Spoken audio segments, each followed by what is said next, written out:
last one. And I hope that this works out as it is. Anyway. Hey, Player 2.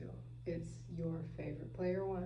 It's Steph here with Sharp Animations, Sharp Animation Studios. It's really my house. It's really what it is. So we're going to dive into today's topic. Where do you get your news from, and is it accurate? Let me try to get. Okay, so I made a whole script. I'm trying not to follow it because I recorded this like 2 times. But let's talk about it, okay? So we all know things can kind of get confusing when it comes to staying up to date with your favorite movies, shows, or game releases. It all depends on the type of gamer that you are and what you care about as far as where your interests lie. You know, like, is it from my favorite company, or is the new Spider-Man out, or I really just like online gameplay. So how deep do we dive, and how do we stay updated so I can keep playing all this stuff from the people I love? You know what I'm saying? Stay playing and staying within the know of all the things that I love. So first off, you can always stay updated by following the digital platforms online. So social media like Instagram, there's YouTube. You can do a regular Google search, okay? I love me some Google. And if you're more traditional, you know, you have your physical Game Informers and all the magazines that come like in the store. There's so many places where you can like get news from. You know, they even went as far as making Game Informer digital, which I thought was like cool. And they did that a while ago, but I like books. So that's just me. Now, like I said, you know that about me already. So it never hurts to go with a reputable company that you know, somebody with a name, somebody with a reputation, which is awesome. But that also ties into our accuracy that we'll talk about here in a later on. So always do your homework.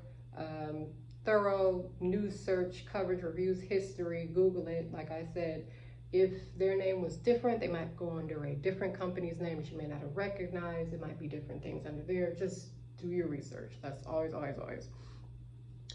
So also, when it comes to news, what type of news is it that you guys look for? So me in particular, I typically only care about game releases, so I can I'm like biased that way as far as video games. And as an animator, though, it's always good to know what developers make what, because if I enjoy a certain stylization, then I'm going to naturally flow towards those types of games, which will eventually like help me look and explore to other titles that I may not have otherwise considered. So for example, like I'm gonna list one, there's Telltale. Okay, so Telltale, beautiful like comic book stylization that they have, makes you think of other games like Dark Anthology, Man of Medan, so forth. Those are decision-based games, kind of similar to like Goosebumps, the Goosebumps books and things like that, except for you can't go back to change a decision unless you rage quit. If you rage quit and restart, okay, because we don't do memory cards no more. There's no more PS2. So there's that. Those are going to be things that I look for when I, you know, decide to make a purchase on Steam or on any of these other platforms like GOG or Luna, what have you. All right. Also, if you like versus games, similar dynamics apply. So there's Concord, there's Rumbleverse, right? Rumbleverse, there's Multiverse. Smash Brothers, they all have similarities, okay?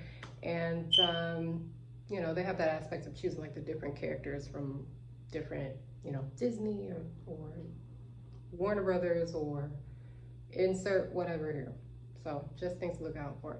And then let's talk about what else? Okay, as far as news development and releasing, the reason it's important as far as accuracy is because when it comes to waiting for certain titles to be released, it can be really frustrating, especially when it comes to, you know, like the actual date that the designers released it. They're putting this information out there. So is that really just speculation? Is that the rumors that we're saying? Did they really push it back because they forgot to tweak something or they noticed something? Or is that us just kind of like dying of anticipation and trying to I don't know, be passive aggressive with our like, hurry up and release Call of Duty 6.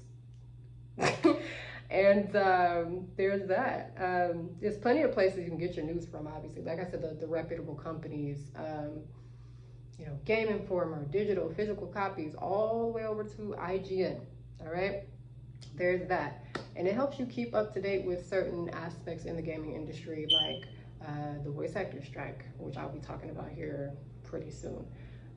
All these projects are definitely good reasons to get accuracy as far as like your news and things like that. So it can be a lot when it comes down to those type of things. Now, is it accurate is always going to be the question. So what are some good sources that you get your news from? Okay, so I've already kind of listed a couple. I'm going to try to list a couple more. Maybe some honorable mentions or whatever. But like I said, always do your research.